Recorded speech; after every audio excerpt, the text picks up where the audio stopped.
You're thinking about this food all day, and it's in close proximity. It's right there in front of you.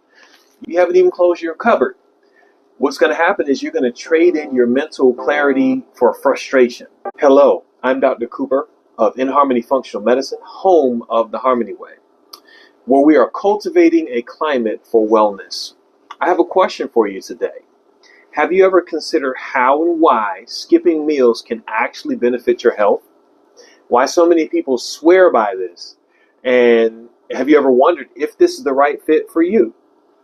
Today, we're going to take a deep dive into the science of fasting, whether it's just for a few hours, a whole day, or even beyond.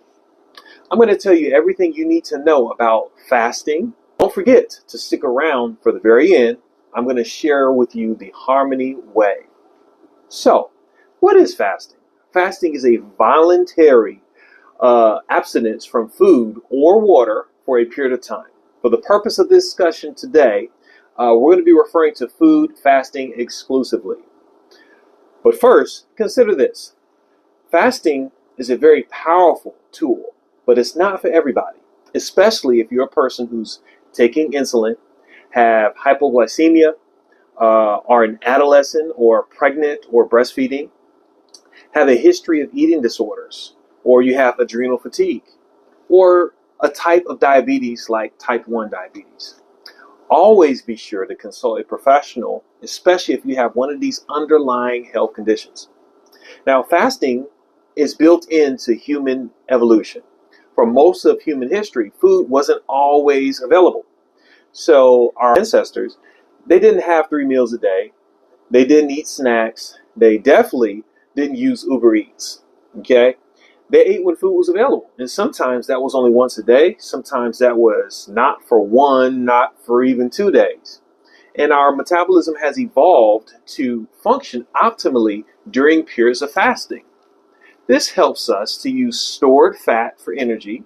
This sharpens our mental focus and clarity. And this also helps us to conserve resources. In fact, fasting is found in every major spiritual traditional principle. This is long before scientists got involved, okay? This includes Christianity, Islam, Judaism, and of course, Buddhism. Fasting was a sacred tool for renewing the mind, body, and the spirit, okay? As a matter of fact, Greek physicians like Hippocrates prescribed fasting for various ailments, believing that the body will heal itself when it's in a fasted state. In Ayurvedic and traditional Chinese medicine, fasting was also seen as a way to restore internal balance and to remove toxins. Here's a structured way to approach this. Phase number 1. This is considered a short-term fasting. This may be up to 12 hours or considered your overnight fast. This is one of the most basic forms of fasting. This is what most of us are already doing in between our dinner to our breakfast time. This may help you to improve your blood sugar levels and begin to help you stabilize your blood sugar. This is when insulin starts to drop.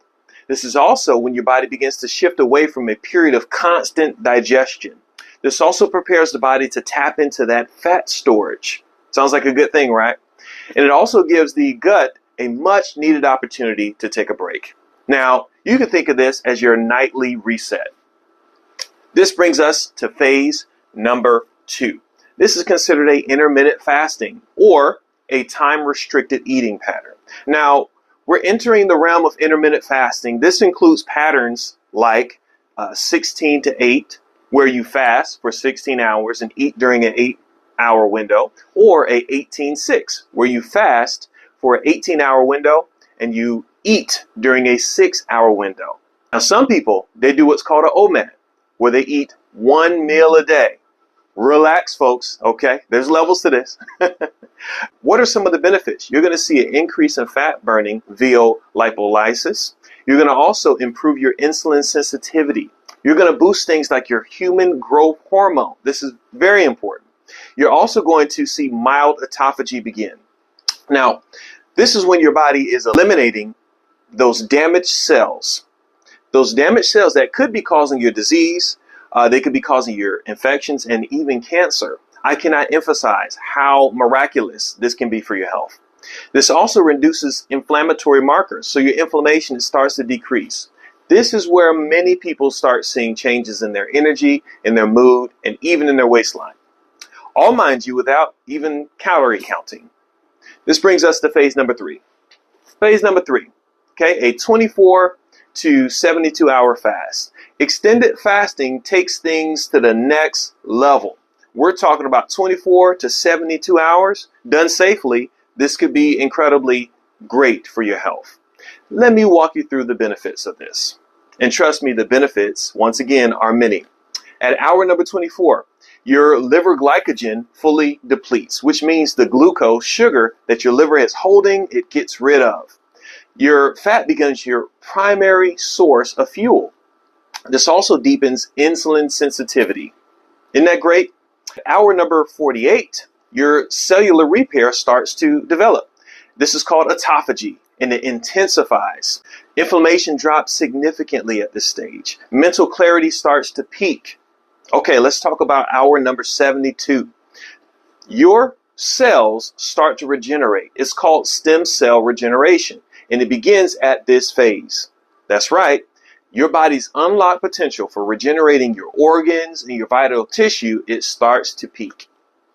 In addition to this, your immune system starts to reset. Many of those autoimmune conditions that you have, they start to remit during this phase.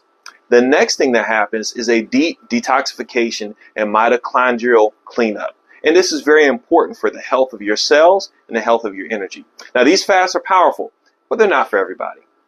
Always consult a professional, especially if you have an underlying health condition. You may say, hey doc, what's the harm anyway? And I am glad that you asked. For starters, we want to make sure that you're starting off slowly, listening to your body.